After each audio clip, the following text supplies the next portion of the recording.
नमस्कार प्यारे साथियों, विश्व गुरु एकेडमी में आप सभी का बहुत बहुत स्वागत है।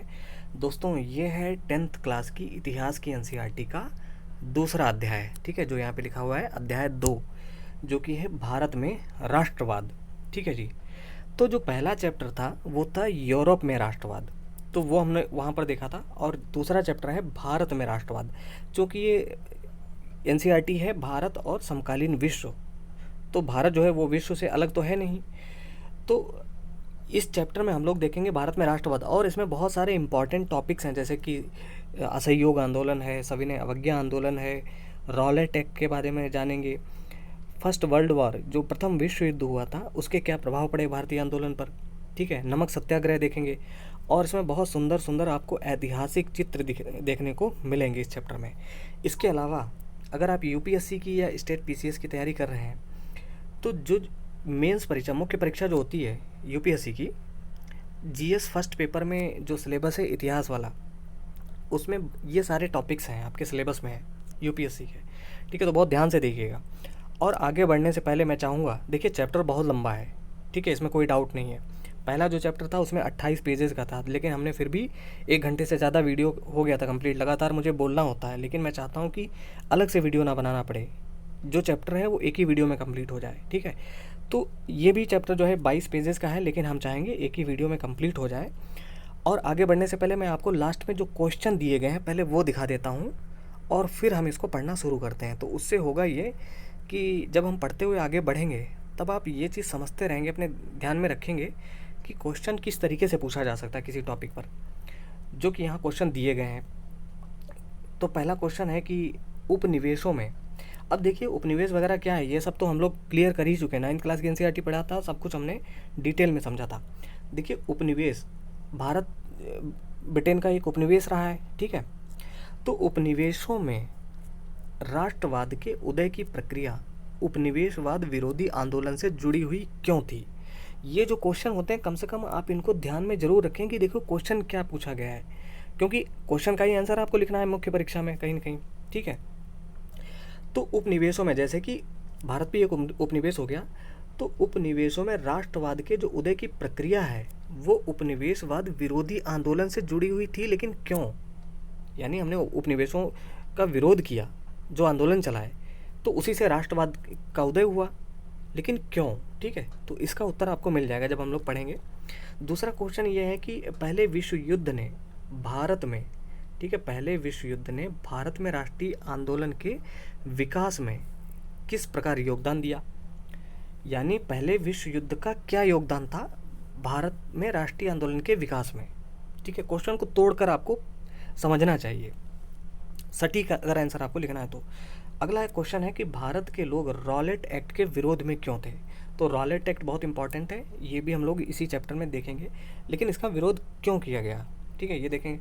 अगला क्वेश्चन है गांधी जी ने असहयोग आंदोलन को वापस लेने का फैसला क्यों लिया। हालांकि देखो यूपीएससी तो ऐसे क्वेश्चन पूछती नहीं है, ऐसे क्वेश्चन नहीं पूछता यूपीएससी। यूपीएससी थोड़ा और डिटेल में पूछता है।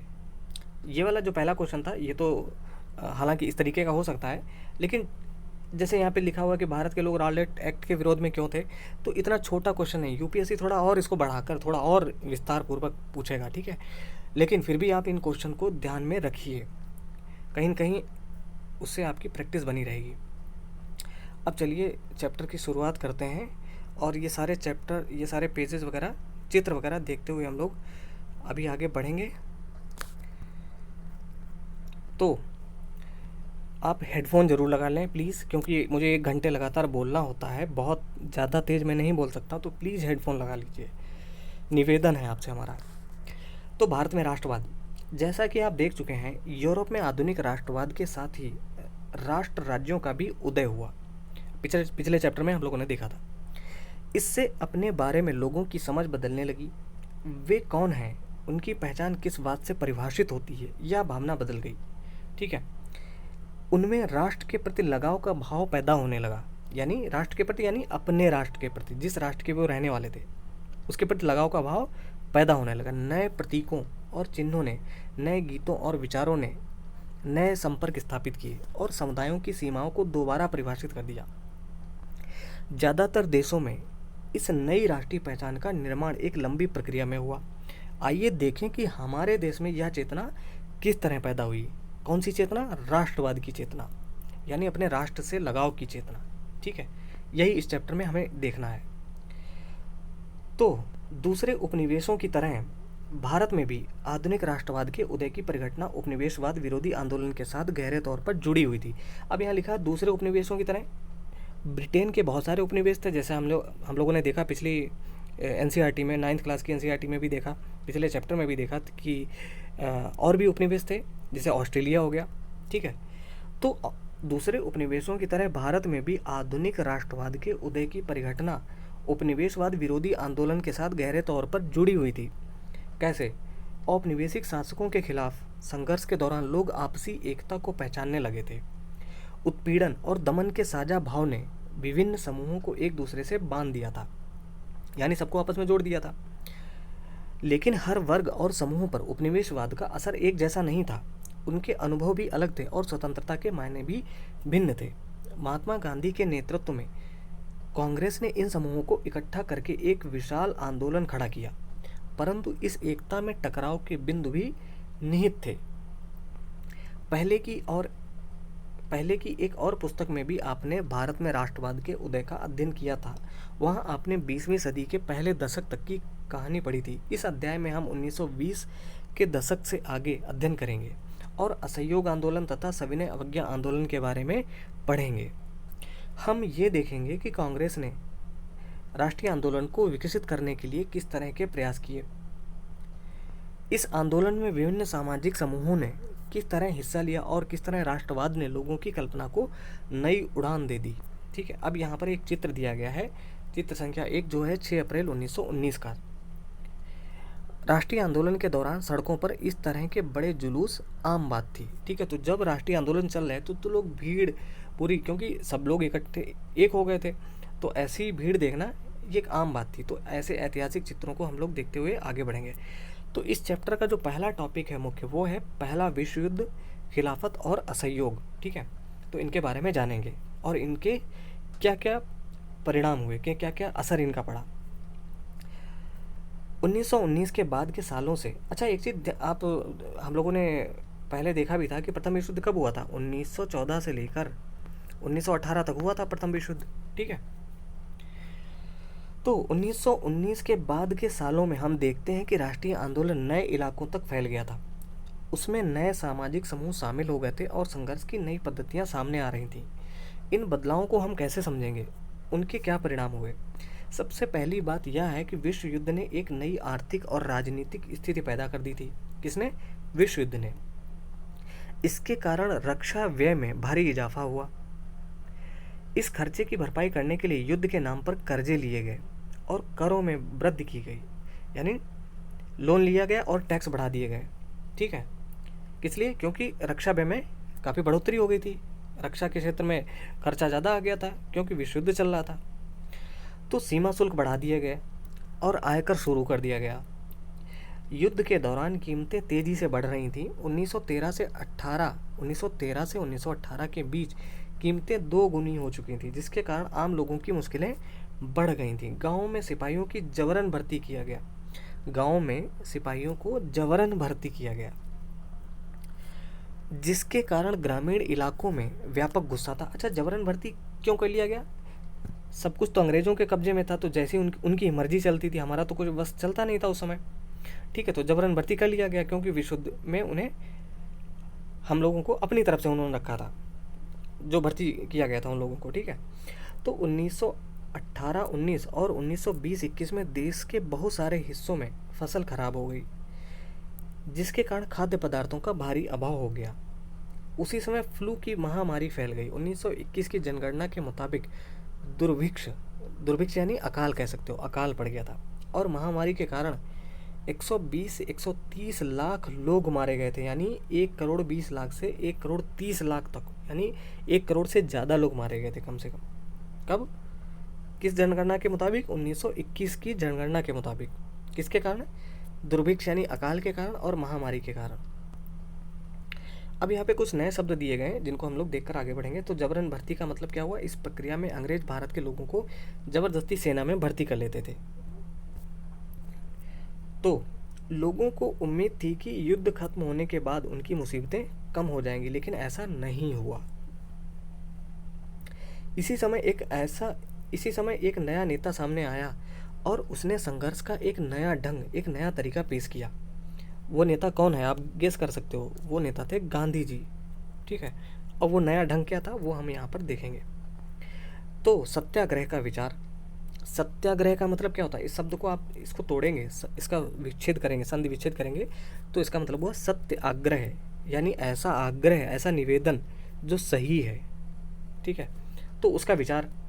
महात्मा गांधी जनवरी 1915 में भारत लौटे। कब लौटे? क्वेश्चन पूछा जाता है, जीएस में भी पूछा जाता है बहुविकल्पीय क्वेश्चन में, कि गांधी जी दक्षिण अफ्रीका से भारत कब लौटे थे? 1915 में लौटे थे, जनवरी 1915 में भारत लौटे। इससे पहले वे दक्षिण अफ्रीका में थे। उन्होंने एक नए तरह के जन आंदोलन के रास्ते पर चलते हुए वहाँ की नस्लभेदी सरकार से सफलतापूर्वक लोहा लिया था। कहाँ? दक्षिण अफ्रीका में, रंगभेद के खिलाफ में, गोरे और कालों के बीच में वहाँ पर लड़ाई चल रही थी। ठीक है, तो उसमें उन्होंने, गांधी जी ने हिस्सा लिया था। तो यहाँ पर एक चित्र दिया गया है, दक्षिण अफ्रीका में भारतीय मजदूर फोक ट्रस्ट से गुजर रहे हैं। 6 नवंबर 1913 का ये चित्र है। ठीक है, न्यू कैसल से ट्रांसवाल की ओर बढ़ रहे इस जुलूस में महात्मा गांधी मजदूरों का नेतृत्व कर रहे थे। जब जुलूस को रोका गया और गांधी जी को गिरफ्तार किया गया तो हजारों मजदूर अश्वेतों के अधिकारों का हनन करने वाले नस्लभेदी कानूनों के खिलाफ सत्याग्रह में शामिल हो गए। ठीक है, तो ये तब का चित्र है।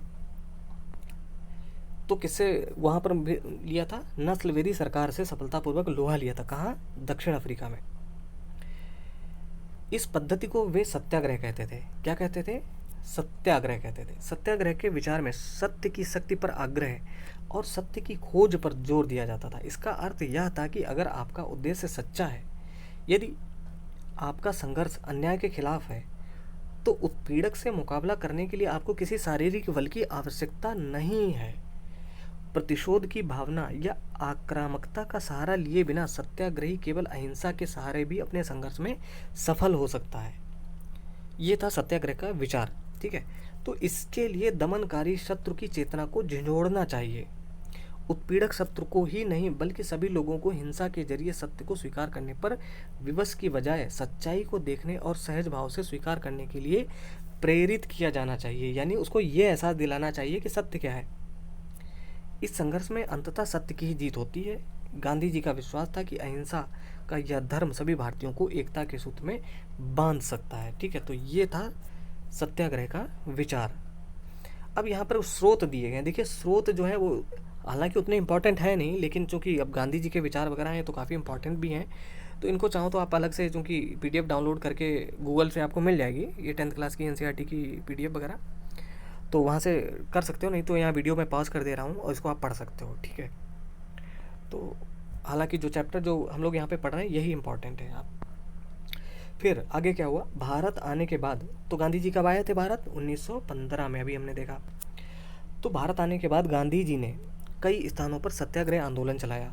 1917 में उन्होंने बिहार के चंपारण इलाके का दौरा किया। तो कहाँ और कब? 1917 में बिहार के चंपारण इलाके में वहाँ का दौरा किया और दमनकारी बागान व्यवस्था के खिलाफ किसानों को संघर्ष के लिए प्रेरित किया। ठीक है, 1917 में उन्होंने गुजरात के खेड़ा जिले के किसानों की मदद के लिए सत्याग्रह का आयोजन किया। तो और कहाँ किया था? गुजरात के खेड़ा जिले में। फसल खराब हो जाने और प्लेग की महामारी के कारण खेड़ा जिले के किसान लगान चुकाने की हालत में नहीं थे। वे चाहते थे कि लगान वसूली में ढील दी जाए। 1918 में गांधी जी सूती कपड़ा कारखानों के मजदूरों के बीच सत्याग्रह आंदोलन चलाने अहमदाबाद जा पहुंचे। ठीक है, तो गांधी जी आए तो ये सब तुरंत एकदम शुरू हो गए, एकदम एंट्री जैसी हुई। और ये पहली उनकी विजय थी, कह सकते हो आप, चंपारण जैसे सत्याग्रह वगैरह गांधी जी की। अब बात करते हैं रॉलेट एक्ट। तो अभी हम लोगों ने नीचे देखा रॉलेट एक्ट के बारे में कि गांधी जी ने उसका विरोध क्यों किया या भारतीयों ने उसका विरोध क्यों किया। देखिए, इस कामयाबी से उत्साहित गांधी जी ने, किस कामयाबी से? जो चंपारण सत्याग्रह हुआ था या जो खेड़ा सत्याग्रह था या फिर अहमदाबाद में मिल वाला जो सत्याग्रह था, उसमें गांधी जी को अपार सफलता मिली। तो उस कामयाबी से उत्साहित गांधी जी ने 1919 में प्रस्तावित रॉलेट एक्ट 1919 के खिलाफ एक राष्ट्रव्यापी सत्याग्रह आंदोलन चलाने का फैसला लिया। भारतीय सदस्यों के भारी विरोध के बावजूद इस कानून को इंपीरियल लेजिस्लेटिव काउंसिल ने बहुत जल्दबाजी में पारित कर दिया था। सारे कानून तो ब्रिटेन से पारित होते थे और भारत में लागू हो जाते थे, क्योंकि भारत उसी समय उन्हीं के कब्जे में था। इस कानून के जरिए सरकार को राजनीतिक गतिविधियों को कुचलने और राजनीतिक कैदियों को 2 साल तक बिना मुकदमा चलाए जेल में बंद रखने का अधिकार मिल गया था। तो बहुत ध्यान से देखिए, इस कानून का मतलब क्या था। रॉलेट एक्ट 1919 का मतलब क्या था।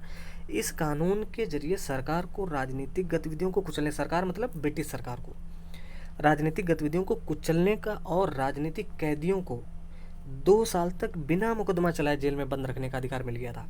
यानी कोई मुकदमा नहीं, फिर भी 2 साल तक जेल में बंद रखने का अधिकार मिल गया था।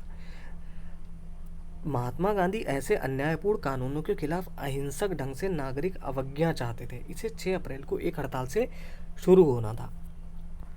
विभिन्न शहरों में रैली जुलूसों का आयोजन किया गया। ठीक है, किसके खिलाफ? इसी रॉलेट एक्ट के खिलाफ।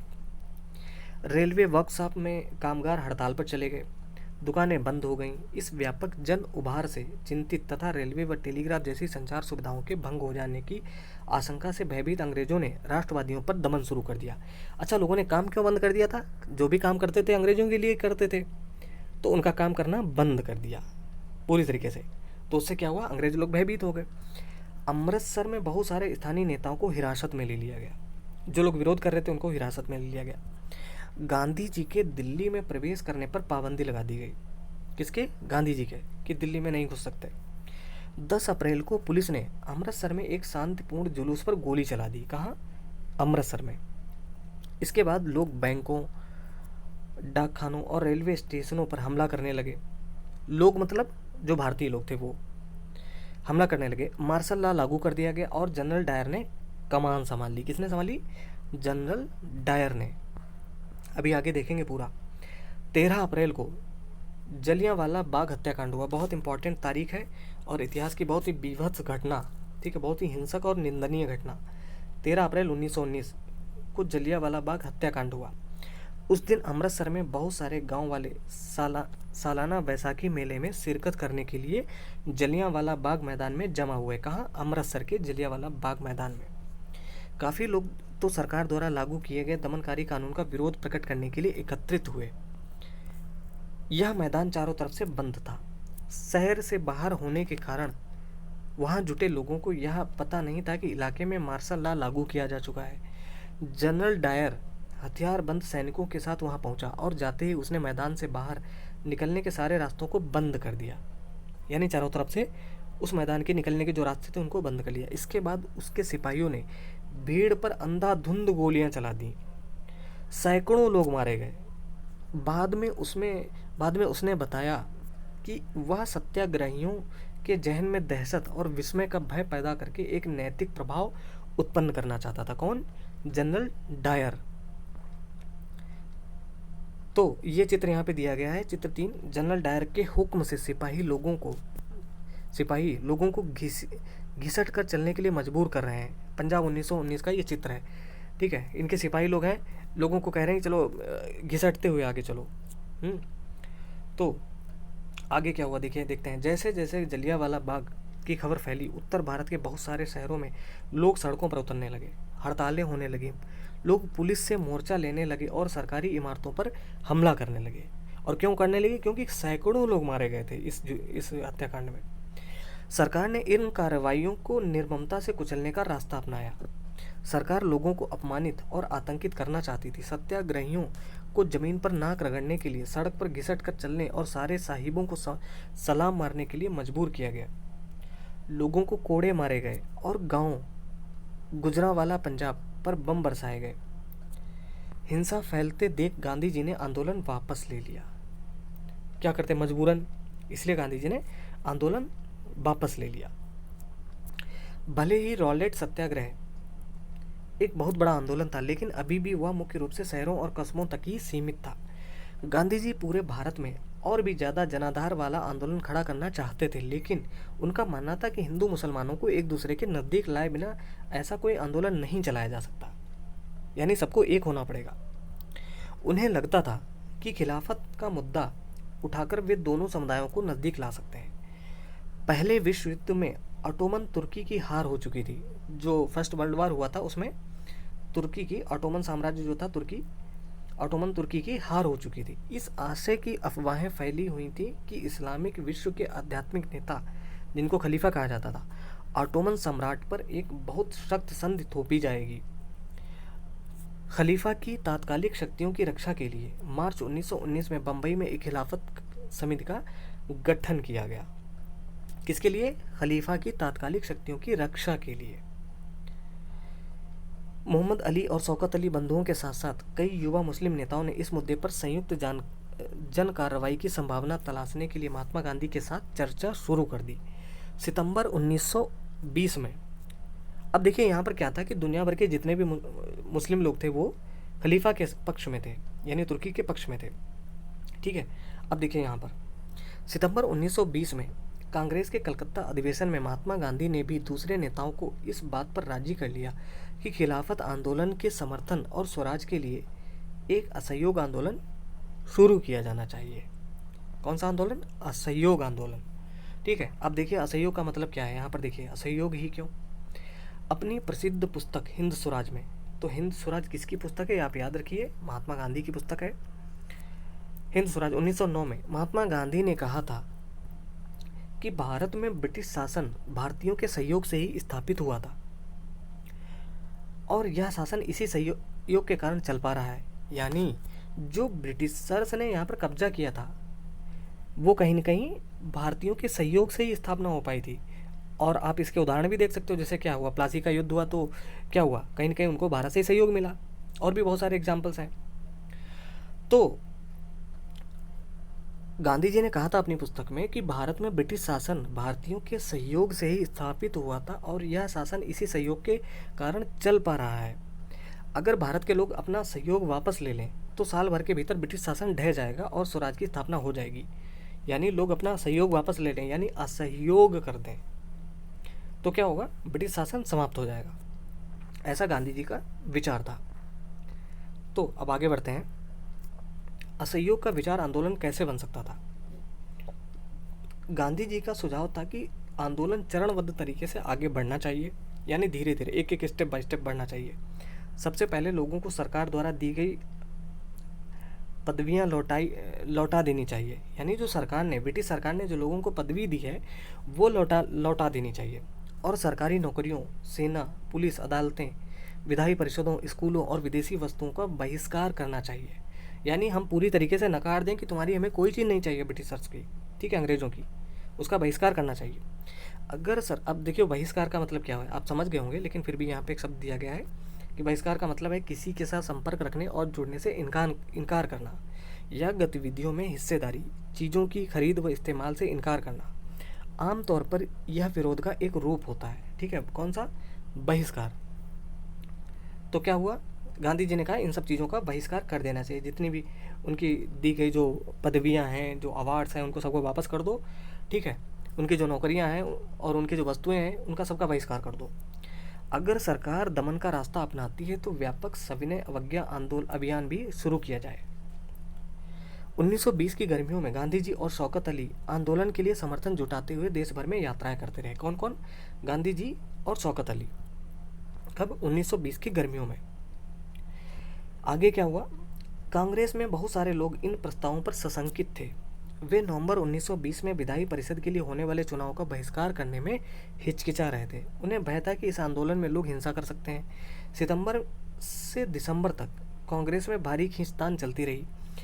कुछ समय के लिए ऐसा लगा कि आंदोलन के समर्थकों और विरोधियों के बीच सहमति नहीं बन पाएगी। आखिरकार दिसंबर 1920 में कांग्रेस के नागपुर अधिवेशन में एक समझौता हुआ और असहयोग कार्यक्रम पर स्वीकृत की मोहर लगा दी गई। यानी किस अधिवेशन में? 1920 का जो कांग्रेस का अधिवेशन था, कहाँ? नागपुर में।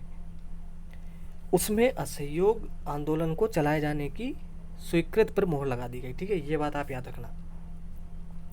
तो आंदोलन किस तरह आगे बढ़ा, उसमें किन लोगों ने हिस्सा लिया, विभिन्न सामाजिक समूहों ने असहयोग के विचार को किस तरह समझा, तो ये सब हम लोग अभी आगे देखेंगे। अब देखिए यहाँ पर एक चित्र दिया गया है, ठीक है, जिसमें लिखा है कि विदेशी कपड़ों का बहिष्कार। जुलाई 1922 का ये चित्र है। विदेशी कपड़ों को पश्चिमी आर्थिक एवं सांस्कृतिक प्रभुत्व का प्रतीक माना जाता था, ठीक है, तो उसका बहिष्कार किया जा रहा है। एक बैलगाड़ी पर, यहाँ पे देखो आप बैल देख सकते हैं, उसके ऊपर गांधी जी का चरखा रखा हुआ है, ठीक है, और इतने सारे लोग। तो आप कहीं न कहीं ये चीज़ आप ध्यान में रखें कि चैप्टर का नाम है भारत में राष्ट्रवाद। तो ये सब राष्ट्रवाद की निशानी है। यानी राष्ट्रवाद का मतलब क्या है कि अपने देश के प्रति एक अलग प्रकार की भावना, अपनी चीज़ों के प्रति, ठीक है, तो उसी का ये दृश्य है उसी के। अगला जो है इसी चैप्टर का जो अगला टॉपिक है वो है आंदोलन के भीतर अलग अलग धाराएं। तो असहयोग खिलाफत आंदोलन जनवरी 1921 में शुरू हुआ। तो कब शुरू हुआ था? 1921 में। इस आंदोलन में विभिन्न सामाजिक समूहों ने हिस्सा लिया, लेकिन हर एक की अपनी अपनी आकांक्षाएं थीं। सभी ने स्वराज के आह्वान को स्वीकार तो किया, लेकिन उनके लिए उनके अर्थ अलग अलग थे।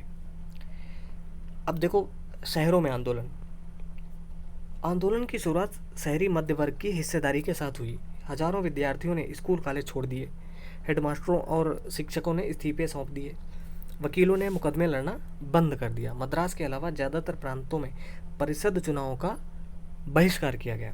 मद्रास में गैर ब्राह्मणों द्वारा बनाई गई जस्टिस पार्टी का मानना था कि काउंसिल में प्रवेश के जरिए उन्हें वे अधिकार मिल सकते हैं जो सामान्य रूप से केवल ब्राह्मणों को मिल पाते थे। इसलिए इस पार्टी ने चुनाव का बहिष्कार नहीं किया, ठीक है। कहाँ पर? मद्रास में उन लोगों ने नहीं किया, बाकी लगभग सब जगह इसका बहिष्कार किया गया। आर्थिक मोर्चे पर असहयोग का असर और भी ज़्यादा नाटकीय रहा। किस मोर्चे पर? आर्थिक मोर्चे पर। विदेशी सामानों का बहिष्कार किया गया, शराब की दुकानों की पिकेटिंग की गई। अब देखो पिकेटिंग का मतलब क्या होता है, यहाँ पे दिया गया है। पिकेटिंग मतलब प्रदर्शन या विरोध का एक ऐसा स्वरूप जिसमें लोग किसी दुकान, फैक्ट्री या दफ्तर के भीतर जाने का रास्ता रोक लेते हैं, ठीक है, यानी जाने ही नहीं आता उसके वहाँ तक, तो उसको कह दिया गया पिकेटिंग। तो विदेशी सामानों का बहिष्कार किया गया, शराब की दुकानों की पिकेटिंग की गई और विदेशी कपड़ों की होली जलाई जाने लगी। 1921 से 22 के बीच विदेशी कपड़ों का आयात आधा रह गया था। तो अब विदेशी कपड़ों का आयात तो होता ही था, ठीक है, औद्योगिक क्रांति तो पहले ही आ चुकी थी ब्रिटेन में, तो वहाँ से जो कपड़े बनते थे उनको भारत लाया जाता था और यहाँ बेचा जाता था। तो अब उनको उन कपड़ों का आयात आधा रह गया था। उनकी कीमत 102 करोड़ से घटकर 57 करोड़ रह गई। बहुत सारे स्थानों पर व्यापारियों ने विदेशी चीज़ों का व्यापार करने या विदेशी व्यापार में पैसा लगाने से इनकार कर दिया। जब बहिष्कार आंदोलन फैला और लोग आयातित कपड़ों को छोड़कर केवल भारतीय कपड़े पहनने लगे, तो भारतीय कपड़ा मिलों और हथकरघों का उत्पादन भी बढ़ने लगा, ठीक है, जो कहीं ना कहीं रुक गया था तो वो अब बढ़ने लगा। अब भाई विदेशी कपड़े नहीं पहनेंगे तो कुछ ना कुछ तो पहनेंगे ही ना, तो भारतीय कपड़ा मिलों का और हथकरघों का उत्पादन भी बढ़ने लगा। कुछ समय बाद शहरों में यह आंदोलन धीमा पड़ने लगा। इसके कई कारण थे। खादी का कपड़ा मिलों में भारी पैमाने पर बनने वाले कपड़ों के मुकाबले प्रायः महंगा होता था। कौन सा कपड़ा? खादी का कपड़ा। और गरीब उसे खरीद नहीं सकते थे। वे मिलों के कपड़े का लंबे समय तक बहिष्कार कैसे कर सकते थे? ब्रिटिश संस्थानों के बहिष्कार से भी समस्या पैदा हो गई। आंदोलन की कामयाबी के लिए वैकल्पिक भारतीय संस्थानों की स्थापना जरूरी थी। यानी सब कुछ तो आपने स्कूल कॉलेज और सब कुछ तो बंद करा दिए, मान लो आंदोलन के द्वारा बंद हो गए, तो अब लोग पढ़ेंगे ना कहीं ना कहीं, तो उनके उसके लिए चाहिए, उनकी स्थापना करनी पड़ेगी, ठीक है। तो आंदोलन की कामयाबी के लिए वैकल्पिक भारतीय संस्थानों की स्थापना जरूरी थी ताकि ब्रिटिश संस्थानों के स्थान पर उनका प्रयोग किया जा सके। लेकिन वैकल्पिक संस्थानों की स्थापना की प्रक्रिया बहुत धीमी थी। फलस्वरूप विद्यार्थी और शिक्षक सरकारी स्कूलों में लौटने लगे, यानी दोबारा उसी काम पर लौट पड़े, और वकील दोबारा सरकारी अदालतों में दिखाई देने लगे, ठीक है, यानी वही अंग्रेज सरकार की नौकरी मजबूरन। ग्रामीण इलाकों में विद्रोह। तो अब ग्रामीण इलाकों में क्या असर पड़ा ये भी जान लेते हैं। तो शहरों में अभी हमने देखा, शहरों से बढ़कर असहयोग आंदोलन देहात में भी फैल गया था। युद्ध के बाद देश के विभिन्न भागों में चले किसानों व आदिवासियों के संघर्ष भी इस आंदोलन में समा गए। अवध में सन्यासी बाबा रामचंद्र किसानों का नेतृत्व कर रहे थे। कहाँ? अवध में, ठीक है। कौन? बाबा रामचंद्र किसका नेतृत्व कर रहे थे? किसानों का नेतृत्व कर रहे थे। बाबा रामचंद्र इससे पहले फिजी में गिरमिटिया मजदूर के तौर पर काम कर चुके थे। अब देखो यहाँ पर कुछ नए शब्द दिए गए। देखो एनसीईआरटी में एक बहुत बढ़िया अच्छी चीज़ है कि कोई भी शब्द होता है उसको एक्सप्लेन कर दिया जाता है। आगे जब आप दूसरी जो बुक्स पढ़ेंगे, बहुत सारी स्टैंडर्ड बुक्स जैसे स्पेक्ट्रम की हो गई, विपिन चंद्र की हो गई, और भी बहुत सारी किताबें हैं इतिहास की पढ़ोगे, उनमें छोटे छोटे जो इंपॉर्टेंट शब्द हैं उनके मतलब आपको नहीं मिलेंगे जो कि एनसीईआरटी में मिलेंगे। बेगार का मतलब होता है बिना किसी पारिश्रमिक के काम करवाना, ठीक है, उसको कहा जाता है बेगार। अब गिरमिटिया मजदूर का मतलब क्या हुआ? औपनिवेशिक शासन के दौरान बहुत सारे लोगों को काम करने के लिए फिजी, गयाना, वेस्ट इंडीज आदि स्थानों पर ले जाया गया था, जिन्हें बाद में गिरमिटिया कहा जाने लगा। ठीक है, तो जिन इन लोगों को ले जाया गया था, इनको क्या कहा गया बाद में? गिरमिटिया मजदूर कहा गया। उन्हें एक एग्रीमेंट यानी अनुबंध के तहत ले जाया जाता था। बाद में इसी एग्रीमेंट को ये मजदूर गिरमिट कहने लगे थे, जिससे आगे चलकर इन मजदूरों को गिरमिटिया मजदूर कहा जाने लगा। ठीक है, यानी इस अनुबंध के तहत जो मजदूर होते थे उनको गिरमिटिया मजदूर कहा जाने लगा। अंग्रेजों ने इन्हें इंडेंटर्ड लेबर कहा जाता है, अंग्रेजी में इसे इंडेंटर्ड। ठीक है, तो आगे बढ़ते हैं। तो बाबा रामचंद्र इससे पहले फिजी में गिरमिटिया मजदूर के तौर पर काम कर चुके थे। उनका आंदोलन तालुकदारों और जमींदारों के खिलाफ था, जो किसानों से भारी भरकम लगान और तरह तरह के कर वसूल रहे थे। किसानों को बेगार करनी पड़ती थी, यानी उनको कोई पारिश्रमिक तो मिलता नहीं था और काम भी करना पड़ता था, यानी बेगार करनी पड़ती थी। पट्टेदार के तौर पर उनके पट्टे निश्चित नहीं होते थे। उन्हें बार बार पट्टे की ज़मीन से हटा दिया जाता था ताकि ज़मीन पर उनका कोई अधिकार स्थापित न हो सके। किसानों की मांग थी कि लगान कम किया जाए, बेगार खत्म हो और दमनकारी जमींदारों का सामाजिक बहिष्कार किया जाए। बहुत सारे स्थानों पर जमींदारों को नाई धोबी की सुविधाओं से भी वंचित करने के लिए पंचायतों ने नाई धोबी बंद का फैसला लिया। जून 1920 में जवाहरलाल नेहरू ने अवध के गांव का दौरा किया, गांव वालों से बातचीत की और उनकी व्यथा समझने का प्रयास किया। कब? 1920 में, जून 1920 में। अक्टूबर तक जवाहरलाल नेहरू, बाबा रामचंद्र तथा अन्य लोगों के नेतृत्व में अवध किसान सभा का गठन कर लिया गया था। ठीक है, कब तक? अक्टूबर 1920 तक। किस सभा का? अवध किसान सभा का गठन कर लिया गया था। महीने भर में इस पूरे इलाके के गांव में संगठन की 300 से ज़्यादा शाखाएं बन चुकी थीं। किस इलाके में? अवध के इलाके में, जो लखनऊ का क्षेत्र है, लखनऊ, फैजाबाद, अयोध्या, ये जो क्षेत्र है अवध का, वहाँ की बात है। अगले साल जब असहयोग आंदोलन शुरू हुआ यानी 1921 में, तो कांग्रेस ने अवध के किसान संघर्ष को इस आंदोलन में शामिल करने का प्रयास किया, लेकिन किसानों के आंदोलन में ऐसे स्वरूप विकसित हो चुके थे जिनसे कांग्रेस का नेतृत्व तो खुश नहीं था। 1921 में जब आंदोलन फैला तो तालुकदारों और व्यापारियों के मकानों पर हमले होने लगे, बाजारों में लूटपाट होने लगी और अनाज के गोदामों पर कब्जा कर लिया गया। बहुत सारे स्थानों पर स्थानीय नेता किसानों को समझा रहे थे कि गांधी जी ने ऐलान कर दिया है कि अब कोई लगान नहीं भरेगा और ज़मीन गरीबों में बांट दी जाएगी। महात्मा का नाम लेकर लोग अपनी सारी कार्रवाइयों और आकांक्षाओं को सही ठहरा रहे थे। ठीक है, आगे बढ़ते हैं। आदिवासी किसानों ने महात्मा गांधी के संदेश और स्वराज के विचार का कुछ और ही मतलब निकाला। उदाहरण के लिए आंध्र प्रदेश की गूडेम पहाड़ियों में 1920 के दशक की शुरुआत में एक उग्र गुरिल्ला आंदोलन फैल गया। कब? 1920 के दशक की शुरुआत में। कहाँ? आंध्र प्रदेश की गूडेम पहाड़ियों में। कांग्रेस इस तरह के संघर्ष को कभी स्वीकार नहीं कर सकती थी। ठीक है, अब यहाँ पे एक चीज़ दी गई। 1928 में वल्लभ भाई पटेल ने गुजरात के वारदोली तालुका में किसान आंदोलन का नेतृत्व किया था। किसने? वल्लभ भाई पटेल ने। कब किया था? 1928 में, जो कि भू राजस्व को बढ़ाने के खिलाफ था।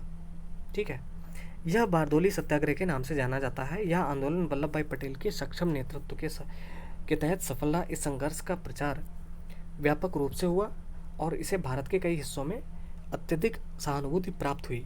ठीक है, और इसी बारदोली सत्याग्रह के दौरान ही वल्लभ भाई पटेल को किसकी उपाधि दी गई थी? सरदार की उपाधि दी गई थी। ठीक है, यानी सरदार वल्लभ भाई पटेल उन्हें कहा गया। चलिए आगे बढ़ते हैं। तो इस तरह के संघर्ष को कभी कांग्रेस स्वीकार नहीं कर सकती थी। अन्य वन क्या है? अन्य वन क्षेत्रों की तरह यहाँ भी सरकार ने बड़े बड़े जंगलों के लोगों के दाखिल होने पर पाबंदी लगा दी थी। ठीक है, अब ये स्रोत यहाँ पे कुछ दिया गया है, आप चाहो तो वीडियो हमने यहाँ पे रोक दिया है, आप चाहें तो वीडियो पॉज करके और पढ़ सकते हैं इसको। लोग जंगलों में न तो मवेशियों को चरा सकते थे, न ही जलावन के लिए लकड़ी और फल बीन सकते थे। क्यों नहीं बीन सकते थे? बहुत सारे कानून पहले से ही बन चुके थे। हम लोगों ने 9th क्लास की एनसीईआरटी में देखा था कि बहुत सारे आरक्षित बना दिए गए थे जहाँ पर लोग जा ही नहीं सकते थे। तो इससे पहाड़ों के लोग परेशान और गुस्सा थे। न केवल उनकी रोजी रोटी पर असर पड़ रहा था, बल्कि उन्हें लगता था कि उनके परंपरागत अधिकार भी छीने जा रहे हैं। जब सरकार ने उन्हें सड़कों के निर्माण के लिए बेगार करने पर मजबूर किया तो लोगों ने बगावत कर दी। उनका नेतृत्व करने वाले अल्लूरी सीताराम राजू एक दिलचस्प व्यक्ति थे। उनका दावा था कि उनके पास बहुत सारी विशेष शक्तियां हैं, वह सटीक खगोलीय अनुमान लगा सकते हैं, लोगों को स्वस्थ कर सकते हैं तथा गोलियां भी उन्हें नहीं मार सकती। राजू के व्यक्तित्व से चमत्कृत विद्रोहियों को विश्वास था कि वह ईश्वर का अवतार है। राजू महात्मा गांधी की महानता के गुण गाते थे। उनका कहना था कि वह असहयोग आंदोलन से प्रेरित हैं। उन्होंने लोगों को खादी पहनने तथा शराब छोड़ने के लिए प्रेरित किया। साथ ही उन्होंने यह दावा भी किया कि भारत अहिंसा के बल पर नहीं, बल्कि केवल बल प्रयोग के जरिए ही आज़ाद हो सकता है। गुडोम विद्रोहियों ने पुलिस थानों पर हमले किए, ब्रिटिश अधिकारियों को मारने की कोशिश की, कहाँ? आंध्र प्रदेश में, ठीक है, और स्वराज प्राप्ति के लिए गुरिल्ला युद्ध चलाते रहे। 1924 में राजू को फांसी दे दी गई। अंग्रेज़ों का एक काम ही यही था, जिसको ज़्यादा बढ़ता हुआ देखते थे उसको फांसी पर लटका देते थे। तो 1924 में राजू को फांसी दे दी गई। राजू अपने लोगों के बीच लोकनायक बन चुके थे। अब है बागानों में स्वराज। चलिए ये भी देख लेते हैं। महात्मा गांधी के विचारों और स्वराज की अवधारणा के बारे में मजदूरों की अपनी समझ थी। असम के बागानी मजदूरों के लिए आज़ादी का मतलब यह था कि वे उन 4 दीवारियों से जब चाहें आ जा सकते हैं जिनमें उनको बंद करके रखा गया था। उनके लिए आज़ादी का मतलब था कि वे अपने गांव से संपर्क रख पाएंगे। ठीक है, अब जैसा कि हम लोगों ने ऊपर अभी देखा था कि स्वतंत्रता के स्वराज के सबके अलग अलग मायने थे। अभी हमने ऊपर पढ़ा था ना, तो वो क्या मायने थे? किसी के लिए कहीं टैक्स ज़्यादा पड़ रहा है, भू राजस्व ज़्यादा हो रहा है, कहीं ज़मींदार लोग लगान ज़्यादा ले रहे हैं, कहीं बेगार कराया जा रही। तो स्वतंत्रता के सबके अलग अलग मायने थे। तो यहाँ दिया गया है बागानों में स्वराज। तो यहाँ के लोगों का क्या मतलब था स्वतंत्रता से? कि वे यहाँ पे लिखा हुआ है कि आज़ादी का मतलब यह था कि वे उन 4 दीवारों में जब चाहे आ जा सकते हैं जिनमें उनको बंद करके रखा गया था। उनके लिए आज़ादी का मतलब था कि वे अपने गांव से संपर्क रख पाएंगे। 1859 में इनलैंड इमिग्रेशन एक्ट के तहत, किस एक्ट के तहत? इनलैंड इमिग्रेशन एक्ट के तहत बागानों में काम करने वाले मजदूरों को बिना इजाज़त बागान से बाहर जाने की छूट नहीं होती थी, और यह इजाज़त उन्हें विरले ही कभी मिलती थी, यानी बहुत मुश्किल से ही मिल पाती थी। जब उन्होंने असहयोग आंदोलन के बारे में सुना तो हजारों मजदूर अपने अधिकारियों की अवहेलना करने लगे, यानी उनको इग्नोर करने लगे। उन्होंने बागान छोड़ दिए और अपने घर को चल दिए। उनको लगता था कि अब गांधी राज आ रहा है, इसलिए अब तो हर एक को गांव में ज़मीन मिल जाएगी। लेकिन वे अपनी मंजिल पर नहीं पहुंच पाए। रेलवे और स्टीमरों की हड़ताल के कारण वे रास्ते में ही फंसे रह गए। उन्हें पुलिस ने पकड़ लिया और उनकी बुरी तरह पिटाई हुई। आगे देखते हैं। इन स्थानीय आंदोलनों की अपेक्षाओं और दृष्टियों को कांग्रेस के कार्यक्रम में परिभाषित नहीं किया गया था। उन्होंने तो स्वराज शब्द का अपने अपने हिसाब से अर्थ निकाल लिया था। उनके लिए यह एक ऐसे युग का द्योतक था जब सारे कष्ट और सारी मुसीबतें खत्म हो जाएंगी। फिर भी जब आदिवासियों ने गांधी जी के नाम का नारा लगाया और स्वतंत्र भारत की हुंकार भरी, तो वे एक अखिल भारतीय आंदोलन से भी भावनात्मक स्तर पर जुड़े हुए थे। जब वे महात्मा गांधी का नाम लेकर काम करते थे या अपने आंदोलन को कांग्रेस के आंदोलन से जोड़कर देखते थे, तो वास्तव में एक ऐसे आंदोलन का अंग बन जाते थे जो उनके इलाके तक ही सीमित नहीं था। ठीक है, उनको लगने लगता था कि हम पूरे देश के लिए काम कर रहे हैं। समझ रहे हैं? अब यहाँ पर एक चित्र दिया गया है, चौरी चौरा 1922 का चित्र है, बहुत इंपॉर्टेंट। गोरखपुर स्थित चौरी चौरा कहाँ स्थित है? गोरखपुर स्थित चौरी चौरा में बाजार से गुजर रहा एक शांतिपूर्ण जुलूस पुलिस के साथ हिंसक टकराव में बदल गया। इस घटना के बारे में सुनते ही महात्मा गांधी ने असहयोग आंदोलन रोकने का आह्वान किया। यानी गांधी जी ने असहयोग आंदोलन क्यों रोका था? क्योंकि एक बहुत ही बुरी घटना हो गई थी गोरखपुर में, जिसे कहा जाता है चौरी चौरा। और कब हुई थी? 1922 में हुई थी, ये आप याद रखना। तो जानते हैं, आगे बढ़ते हैं। अब है सविनय अवज्ञा की ओर। तो फरवरी 1922 में महात्मा गांधी ने असहयोग आंदोलन वापस लेने का फैसला कर लिया। कब किया? फरवरी 1922 में। उनको लगता था कि आंदोलन हिंसक होता जा रहा है। अच्छा दोस्तों, हिंसक मतलब हिंसा करना, ठीक है, और गांधी जी अहिंसा के पुजारी थे, हिंसा में विश्वास नहीं था। तो जब आंदोलन हिंसक होता जा रहा था, यानी आंदोलनकारी जो लोग थे वो हिंसा का सहयोग जब लेने लगे, तो गांधी जी ने इसको बंद कर दिया। ओके, उनको लगता था कि आंदोलन हिंसक होता जा रहा है और सत्याग्रहियों को व्यापक प्रशिक्षण की ज़रूरत है। कांग्रेस के कुछ नेता इस तरह के जन संघर्षों से थक चुके थे। वे 1919 के गवर्नमेंट ऑफ इंडिया एक्ट के तहत, बहुत इंपॉर्टेंट है 1919 का भारत सरकार अधिनियम, तो 1919 के गवर्नमेंट ऑफ इंडिया एक्ट के तहत गठित की गई प्रांतीय परिषदों के चुनाव में हिस्सा लेना चाहते थे। कौन? कांग्रेस के कुछ नेता। उनको लगता था कि परिषदों में रहते हुए ब्रिटिश नीतियों का विरोध करना, सुधारों की वकालत करना और यह दिखाना भी महत्वपूर्ण है कि ये परिषदें लोकतांत्रिक संस्था नहीं है। सी आर दास यानी चित्तरंजन दास और मोतीलाल नेहरू ने परिषद राजनीति में वापस लौटाने के लिए कांग्रेस के भीतर ही स्वराज पार्टी का गठन कर डाला। जवाहरलाल नेहरू और सुभाष चंद्र बोस जैसे युवा नेता ज़्यादा उग्र जनांदोलन और पूर्ण स्वतंत्रता के लिए दबाव बनाए हुए थे।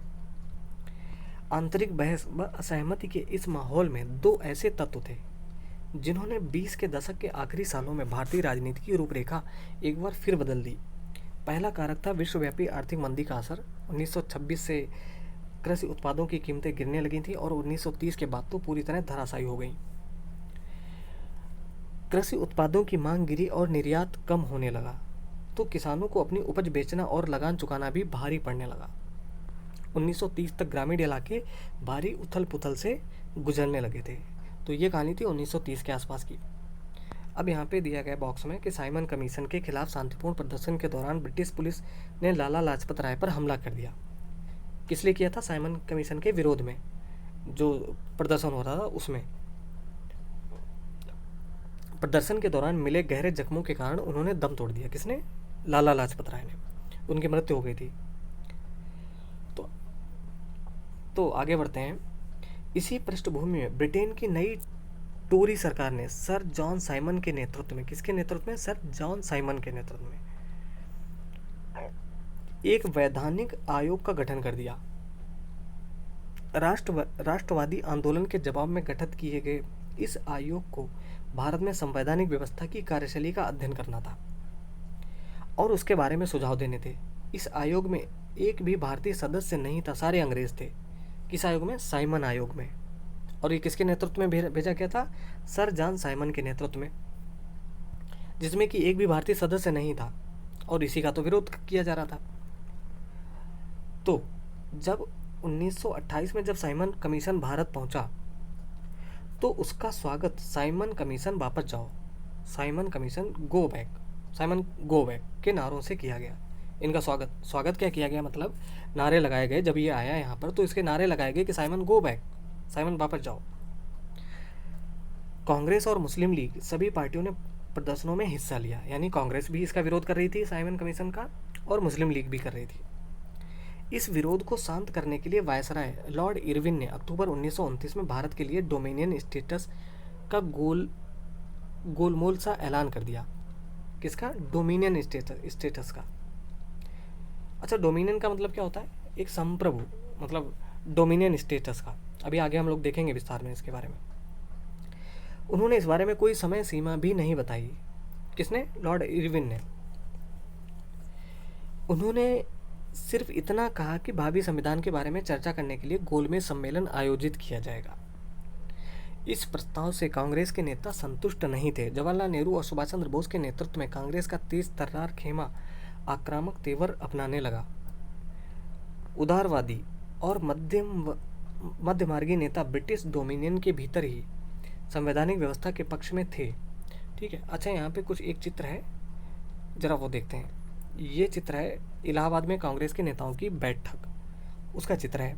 यहाँ गांधी जी बैठे हुए हैं। तो इलाहाबाद में कांग्रेस के नेताओं की बैठक 1931 का ये चित्र है। महात्मा गांधी के अलावा इस चित्र में आप सरदार वल्लभ भाई पटेल सबसे बाएं यहाँ जो बैठे हुए हैं, जवाहरलाल नेहरू सबसे दाएं ये जो बैठे हुए हैं, और सुभाष चंद्र बोस बाएं से पांचवें।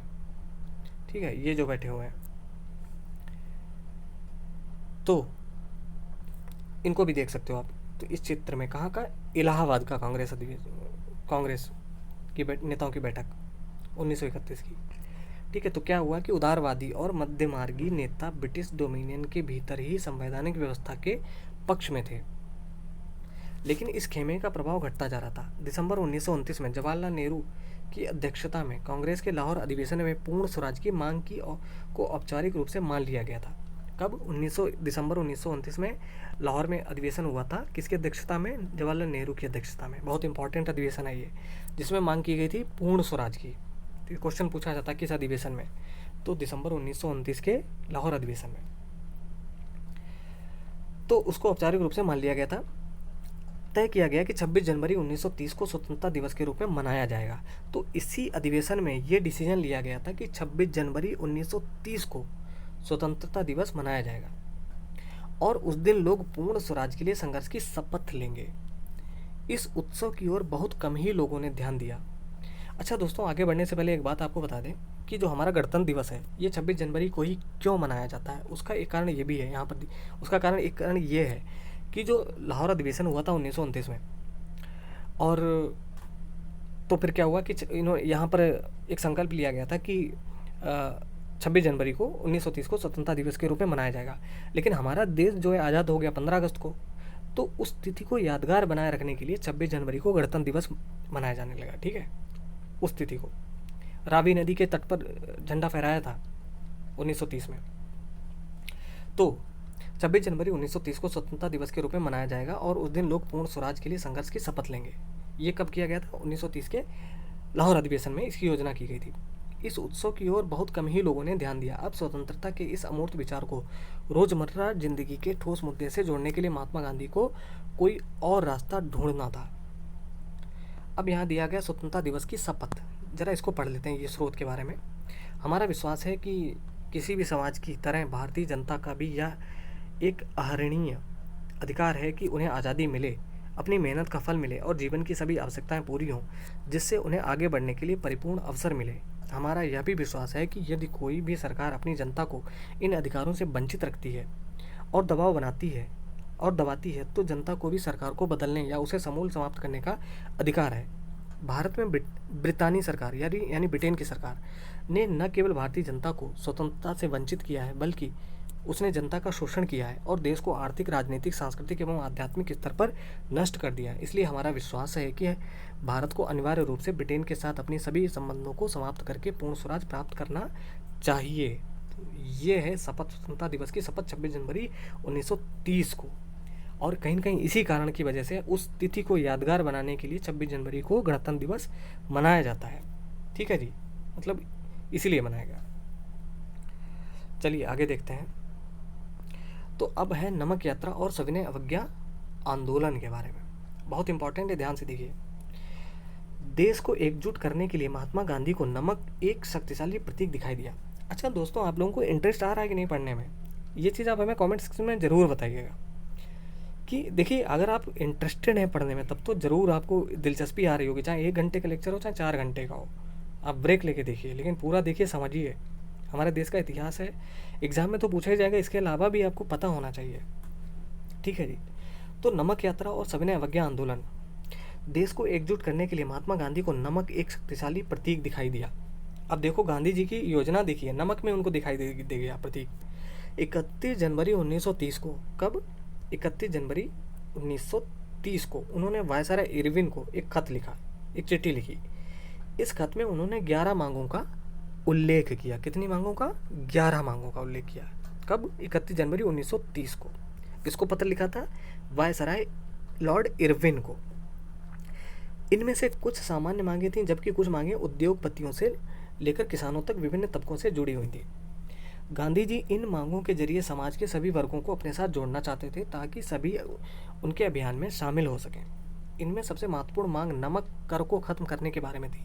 यानी ये जो चिट्ठी लिखी थी, इसमें जो 11 मांगे थीं, जिन 11 मांगों का उल्लेख किया था, इसमें से एक जो सबसे इम्पॉर्टेंट थी, सबसे महत्वपूर्ण थी, वो थी नमक के ऊपर जो टैक्स लगाया जा रहा था उसको ख़त्म करने की बात की थी महात्मा गांधी ने, कि इस टैक्स को ना वसूला जाए। नमक पर टैक्स ना लगाया जाए। नमक का अमीर गरीब सभी इस्तेमाल करते थे, यह भोजन का एक अभिन्न हिस्सा था, इसलिए नमक पर कर और उसके उत्पादन पर सरकारी इजारेदारी को महात्मा गांधी ने ब्रिटिश शासन का सबसे दमनकारी पहलू बताया था। फिर देखिए क्या हुआ आगे। महात्मा गांधी का यह पत्र एक अल्टीमेटम यानी चेतावनी की तरह था। उन्होंने लिखा था कि अगर 11 मार्च तक उनकी मांगें नहीं मानी गई तो कांग्रेस सविनय अवज्ञा आंदोलन छेड़ देगी। गांधी जी ने धमकी दे दी। इरविन झुकने को तैयार नहीं थे। फलस्वरूप महात्मा गांधी ने अपने 78 विश्वस्त वॉलंटियरों के यानी सहयोगियों के साथ नमक यात्रा शुरू कर दी। कब शुरू की थी? उन्होंने कह दिया था कि 11 मार्च तक अगर हम रास्ता देखेंगे, अगर नहीं मानी गई तो फिर हम शुरू कर देंगे ये। तो अपने 78 विश्वस्त वॉलंटियरों के साथ यानी विश्वसनीय अपने लोगों के साथ नमक यात्रा शुरू कर दी। यह यात्रा साबरमती में गांधी जी के आश्रम से 240 किलोमीटर दूर दांडी नामक गुजराती तटीय कस्बे में जाकर खत्म होनी थी।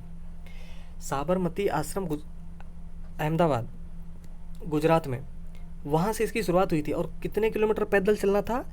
240 किलोमीटर पैदल यात्रा। बहुत लंबी यात्रा पैदल 240 किलोमीटर, आप सोच कर देखिए।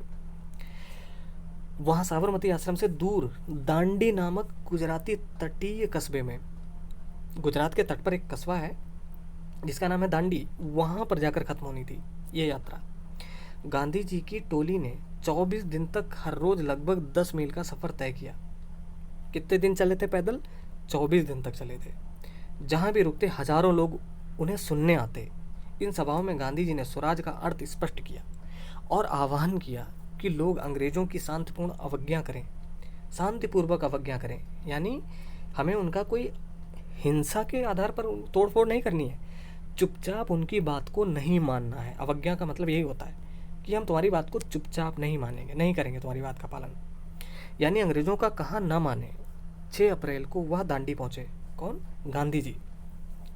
उन्होंने समुद्र का पानी उबालकर नमक बनाना शुरू कर दिया और यह कानून का उल्लंघन था। किस कानून का? नमक कानून का उल्लंघन था। ठीक है। अच्छा, एक चीज़ आगे बढ़ने से पहले आपको बता दें, ये जो गांधी जी की यात्रा थी, जो साबरमती आश्रम से लेकर दांडी तक की यात्रा, सुभाष चंद्र बोस ने बड़ा अच्छा नाम दिया था इस यात्रा को। क्या आप बता सकते हैं क्या नाम दिया था? वीडियो पॉज करके आप इस नाम बताइए हमें जो है, और मैं बताता हूँ। देखिए, इस यात्रा को उन्होंने नाम दिया था नेपोलियन की विजय यात्रा से। इसकी तुलना की थी। नेपोलियन जब अपने विजय अभियान पर निकला था, पेरिस से एल्वा की यात्रा, वो नाम दिया था सुभाष चंद्र बोस ने, एक योद्धा की तरह। आगे बढ़ते हैं। यहीं से सविनय अवज्ञा आंदोलन शुरू होता है। यह आंदोलन असहयोग आंदोलन के मुकाबले किस तरह अलग था? इस बार लोगों को न केवल अंग्रेजों का सहयोग न करने के लिए बल्कि औपनिवेशिक कानूनों का उल्लंघन करने के लिए आह्वान किया जाने लगा, यानी कानूनों को भी नहीं मानना है। देश के विभिन्न भागों में हजारों लोगों ने नमक कानून तोड़ा और सरकारी नमक कारखानों के सामने प्रदर्शन किए। अब ये चित्र देख लें तो बहुत ही खूबसूरत इतिहास का एक प्रसिद्ध चित्र जरूर देखना चाहिए आपको। दांडी मार्च का चित्र है। गांधी जी दांडी यात्रा पर जा रहे हैं, ठीक है, उसका एक चित्र है।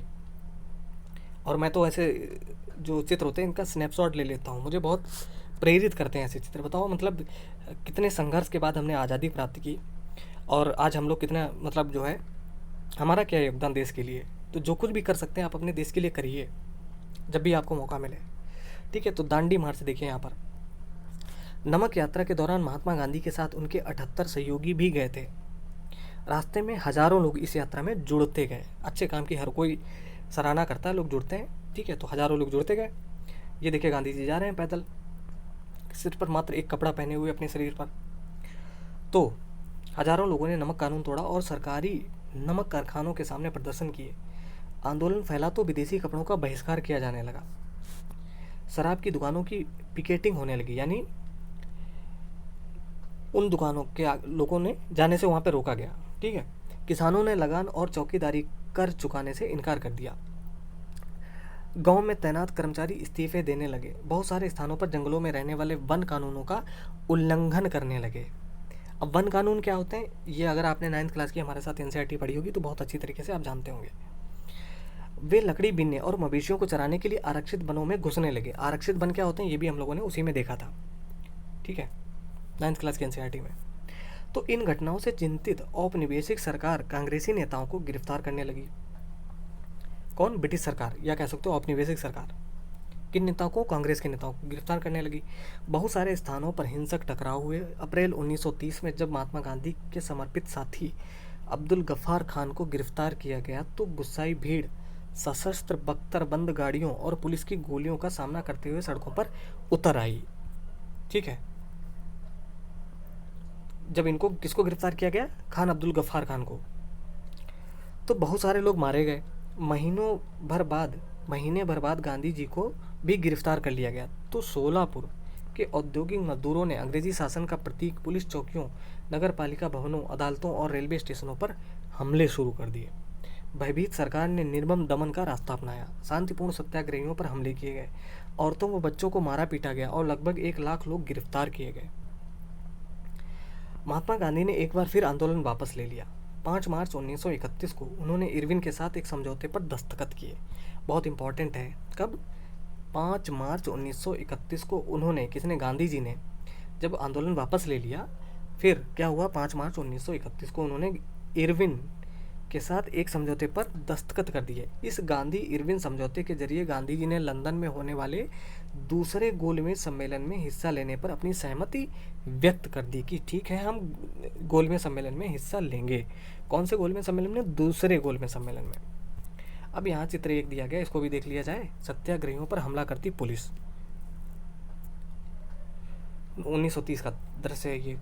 ठीक है, तो गांधी जी ने अपनी सहमति व्यक्त कर दी कि हम दूसरे गोलमेज सम्मेलन में आएंगे, शामिल होंगे। पहले गोलमेज सम्मेलन का कांग्रेस बहिष्कार कर चुकी थी, यानी पहले गोलमेज सम्मेलन में कांग्रेस शामिल नहीं हुई थी। ये बात यहाँ पे याद रखना।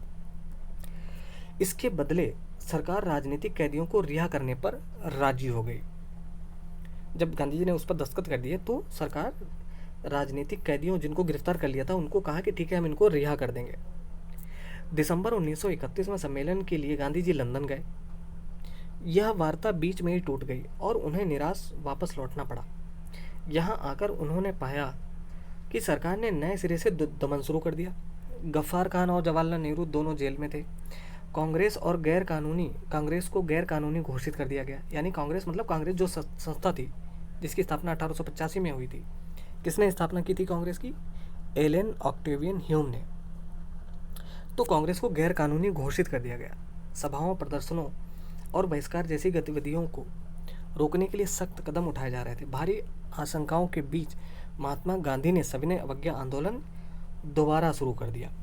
साल भर तक आंदोलन चला, लेकिन 1934 तक आते आते उसकी गति मंद पड़ने लगी थी। ठीक है जी, आगे बढ़ते हैं। लोगों ने आंदोलन को कैसे लिया? तो चलिए देखते हैं कि लोगों ने आंदोलन को कैसे लिया। आइए देखें कि सिविल नाफरमानी या सविनय अवज्ञा आंदोलन में शामिल विभिन्न सामाजिक समूह कौन से थे, उन्होंने आंदोलन में हिस्सा क्यों लिया, उनके आदर्श क्या थे, उनके लिए स्वराज के क्या मायने थे। गांव में संपन्न किसान समुदाय जैसे गुजरात के पट्टीदार और उत्तर प्रदेश के जाट आंदोलन में सक्रिय थे। ठीक है, व्यावसायिक फसलों की खेती करने के कारण व्यापार में मंदी और गिरती कीमतों से वे बहुत परेशान थे। जब उनकी नकद आय खत्म होने लगी तो उनके लिए सरकारी लगान चुकाना नामुमकिन हो गया। सरकार लगान कम करने को तैयार नहीं थी। चारों तरफ असंतोष था। संपन्न किसानों ने सविनय अवज्ञा आंदोलन का बढ़ चढ़कर समर्थन किया। यानी ये आंदोलन होना चाहिए। कौन सा? सविनय अवज्ञा आंदोलन। उन्होंने अपने समुदायों को एकजुट किया और कई बार अनिच्छुक समुदायों को बहिष्कार के लिए मजबूर किया। यानी जिनकी अनिच्छुक सदस्यों को, यानी जिनकी इच्छा नहीं थी इसमें शामिल होने की, उनको भी मजबूर किया कि शामिल हो। उनके लिए स्वराज की लड़ाई भारी लगान के खिलाफ लड़ाई थी। लेकिन जब 1931 में लगानों के घटे बिना आंदोलन वापस ले लिया गया तो उन्हें बड़ी निराशा हुई। यानी लगान तो कम हुए नहीं और आंदोलन भी वापस ले लिया गया, तो उनको निराशा हुई। किसको? किसानों को। फलस्वरूप जब 1932 में आंदोलन दोबारा शुरू हुआ तो उनमें से बहुतों ने उसमें हिस्सा लेने से इनकार कर दिया, क्योंकि उनके पहला वाला जो प्रयास था वो बेकार चला गया था। इसलिए उन्होंने कहा अब हम इसमें हिस्सा नहीं लेंगे। गरीब किसान केवल लगान में कमी नहीं चाहते थे, उनमें से बहुत सारे किसान जमींदारों से पट्टे पर ज़मीन लेकर खेती कर रहे थे। महामंदी लंबी खिंची और नकद आमदनी गिरने लगी तो छोटे पट्टेदारों के लिए ज़मीन का किराया चुकाना भी मुश्किल हो गया था। वे चाहते थे कि उन्हें ज़मींदारों का जो भाड़ा चुकाना था उसे माफ़ कर दिया जाए। इसके लिए उन्होंने कई रेडिकल आंदोलनों में हिस्सा लिया, जिनका नेतृत्व अक्सर समाजवादियों और कम्युनिस्टों के हाथों में होता था। अमीर किसानों और जमींदारों की नाराज़गी के भय से कांग्रेस भाड़ा विरोधी आंदोलनों का समर्थन देने में प्रायः हिचकिचाती थी। इसी कारण गरीब किसानों और कांग्रेसों के बीच संबंध अनिश्चित बने रहे, यानी पक्के संबंध नहीं बन पाए। व्यवसायी वर्ग की क्या स्थिति थी? उन्होंने सविनय अवज्ञा आंदोलन के बारे में क्या रुख अपनाया? पहले विश्व युद्ध के दौरान भारतीय व्यापारियों और उद्योगपतियों ने भारी मुनाफा कमाया था और वे ताकतवर हो चुके थे। देखें अध्याय 5, ठीक है, तो जिसमें कि हम लोग देखेंगे अपने कारोबार को फैलाने के लिए उन्होंने ऐसी औपनिवेशिक नीतियों का विरोध किया जिसके कारण उनकी व्यावसायिक गतिविधियों में रुकावट आती थी। वे विदेशी वस्तुओं के आयात से सुरक्षा चाहते थे, यानी विदेशी वस्तुएं कम से कम यहाँ पर आएँ, उससे सुरक्षा चाहते थे। और रुपया स्टर्लिंग विदेशी विनिमय अनुपात में बदलाव चाहते थे जिससे आयात में कमी आ जाए। व्यावसायिक हितों को संगठित करने के लिए उन्होंने 1920 में भारतीय औद्योगिक एवं व्यावसायिक कांग्रेस यानी Indian industrial and commercial Congress और 1927 में भारतीय वाणिज्य एवं उद्योग परिसंघ यानी federation of Indian chamber of commerce and industry FICCI का गठन किया। तो कब यह था? 1927 में। और 1920 में इसका किया था Indian industrial and commercial Congress का। तो ये इंपॉर्टेंट है, पूछा जाता है। तो फिक्की का कब हुआ था गठन? 1927 में। पुरुषोत्तम दास, ठाकुर दास और जीडी बिड़ला जैसे जाने माने उद्योगपतियों के नेतृत्व में उद्योगपतियों ने भारतीय अर्थव्यवस्था पर औपनिवेशिक नियंत्रण का विरोध किया और सिविल नाफरमानी आंदोलन का समर्थन किया। उन्होंने आंदोलन को आर्थिक सहायता दी और आयातित वस्तुओं को खरीदने या बेचने से इनकार कर दिया कि ना तो जो आयात की हुई वस्तुएं ना तो उनको खरीदेंगे ना ही बेचेंगे। मतलब उनका व्यापार करने से मना कर दिया। ज़्यादातर व्यवसायी स्वराज को एक ऐसे युग के रूप में देखना चाहते थे जहां कारोबार पर औपनिवेशिक पाबंदियां नहीं होंगी और व्यापार व उद्योग निर्बाध ढंग से फल फूल सकेंगे। गोलमेज सम्मेलन की विफलता के बाद व्यावसायिक संगठनों का उत्साह भी मंद पड़ गया था। उन्हें उग्र गतिविधियों का भय था। वे लंबी अशांति की आशंका और कांग्रेस के युवा सदस्यों में समाजवाद के बढ़ते प्रभाव से डरे हुए थे। ठीक है, अब आगे बढ़ने से पहले जरा ये देख लेते हैं टाइमलाइन। कुछ महत्वपूर्ण तिथियाँ। 1918 और 19 में क्या हुआ? बाबा रामचंद्र उत्तर प्रदेश के किसानों को संगठित करते हैं। फिर अप्रैल 1919 में क्या हुआ? रॉलेट एक्ट के खिलाफ गांधीवादी हड़ताल और जलियांवाला बाग हत्याकांड हुआ था। तो जलियांवाला बाग हत्याकांड कब हुआ था? 13 अप्रैल को, 13/4/1919 को हुआ था। ठीक है, फिर हमने क्या देखा? जनवरी 1921 में असहयोग और खिलाफत आंदोलन शुरू हुए। फरवरी 1922 में क्या हुआ? चौरी चौरा की घटना हो गई। गांधी जी ने असहयोग आंदोलन वापस ले लिया। इन सब तारीखों को आप नोट भी कर सकते हैं। ठीक है, बहुत इंपॉर्टेंट है ये सब। फिर मई 1924 में क्या हुआ? अल्लूरी सीताराम राजू की गिरफ्तारी हो गई। 2 वर्ष से चला आ रहा हथियारबंद आदिवासी संघर्ष समाप्त हो गया। दिसंबर 1929 में क्या हुआ? लाहौर अधिवेशन हुआ था। कांग्रेस पूर्ण स्वराज की मांग को स्वीकार कर लेती है, यानी कांग्रेस ने पूर्ण स्वराज की मांग को स्वीकार कर लिया। 1930 में ये हुआ। अंबेडकर दलित वर्ग एसोसिएशन की स्थापना करते हैं। मार्च 1930 गांधी जी दांडी में नमक कानून का उल्लंघन करके सविनय अवज्ञा आंदोलन शुरू करते हैं। मार्च 1931 में गांधी जी सविनय अवज्ञा आंदोलन वापस ले लेते हैं। दिसंबर 1931 में दूसरा गोलमेज सम्मेलन होता है जिसमें गांधी जी हिस्सा लेते हैं जाके। ठीक है, 1932 में क्या हुआ? सविनय अवज्ञा आंदोलन पुनः प्रारंभ हो जाता है। तो ये टाइमलाइन है, कुछ इंपॉर्टेंट तिथियाँ जो कि हम लोगों ने देखी, जो अभी इस चैप्टर में हम लोगों ने पढ़ी उसके बाद। ठीक है, अब आगे बढ़ते हैं। औद्योगिक श्रमिक वर्ग ने सविनय अवज्ञा आंदोलन में नागपुर के अलावा और कहीं भी बहुत बड़ी संख्या में हिस्सा नहीं लिया। जैसे जैसे उद्योगपति कांग्रेस के नज़दीक आ रहे थे, मजदूर कांग्रेस से छिटकने लगे थे। फिर भी कुछ मजदूरों ने सविनय अवज्ञा आंदोलन में हिस्सा लिया। उन्होंने विदेशी वस्तुओं के बहिष्कार जैसी कुछ गांधीवादी विचारों को कम वेतन व खराब कार्य स्थितियों के खिलाफ अपनी लड़ाई से जोड़ लिया था। 1930 में रेलवे कामगारों की और 1932 में गोदी कामगारों की हड़ताल हुई। 1930 में छोटा नागपुर के टीन खानों के हजारों मजदूरों ने गांधी टोपी पहनकर रैलियों और बहिष्कार अभियानों में हिस्सा लिया। फिर भी कांग्रेस अपने कार्यक्रम में मजदूरों की मांगों को समाहित करने में हिचकिचा रही थी। कांग्रेस को लगता था कि इससे उद्योगपति आंदोलन से दूर चले जाएंगे और साम्राज्यवाद विरोधी ताकतों में फूट पड़ेगी। सिविल नाफरमानी आंदोलन में औरतों ने बड़े पैमाने पर हिस्सा लिया। गांधी जी के नमक सत्याग्रह के दौरान हजारों औरतें उनकी बात सुनने के लिए घर से बाहर आ जाती थीं। उन्होंने जुलूस में हिस्सा लिया। किन्होंने? महिलाओं ने भी नमक बनाया, ठीक है। विदेशी कपड़ों व शराब की दुकानों की पिकेटिंग की। बहुत सारी महिलाएं जेल भी गईं। अब यहाँ पे एक चित्र दिया गया, उसको देख लेते हैं, फिर आगे बढ़ते हैं। देखिए कितना चित्र दिया गया है। राष्ट्रवादी जुलूसों में औरतें भी शामिल थीं, ठीक है, और भारी संख्या में। राष्ट्रीय आंदोलन के दौरान बहुत सारी औरतें अपनी ज़िंदगी में पहली बार अपने घर से निकलकर सार्वजनिक क्षेत्र में आई थीं। इस चित्र में आप बच्चों को गोद में लिए बहुत सारी ज़्यादा उम्र वाली औरतें और माँओं को भी जुलूस में देख सकते हैं, ठीक है। तो ऐसी स्थिति आ गई थी, समझ लीजिए। तो क्या हुआ कि बहुत सारी महिलाएं जेल भी गईं। शहरी इलाकों में ज़्यादातर ऊंची जातियों की महिलाएं सक्रिय थीं, जबकि ग्रामीण इलाकों में संपन्न किसान परिवारों की महिलाएं आंदोलन में हिस्सा ले रही थीं। गांधी जी के आह्वान के बाद औरतों को राष्ट्र की सेवा करना अपना पवित्र दायित्व दिखाई देने लगा था। किसके बाद? गांधी जी के आह्वान के बाद, जब गांधी जी ने लोगों से आह्वान किया, ठीक है। लेकिन सार्वजनिक भूमिका में इस इजाफे का मतलब यह नहीं था कि औरतों की स्थिति में कोई भारी बदलाव आने वाला था। गांधी जी का मानना था कि घर चलाना, चूल्हा चौका संभालना, अच्छी माँ व अच्छी पत्नी की भूमिकाओं का निर्वाह करना ही औरतों का असली कर्तव्य है।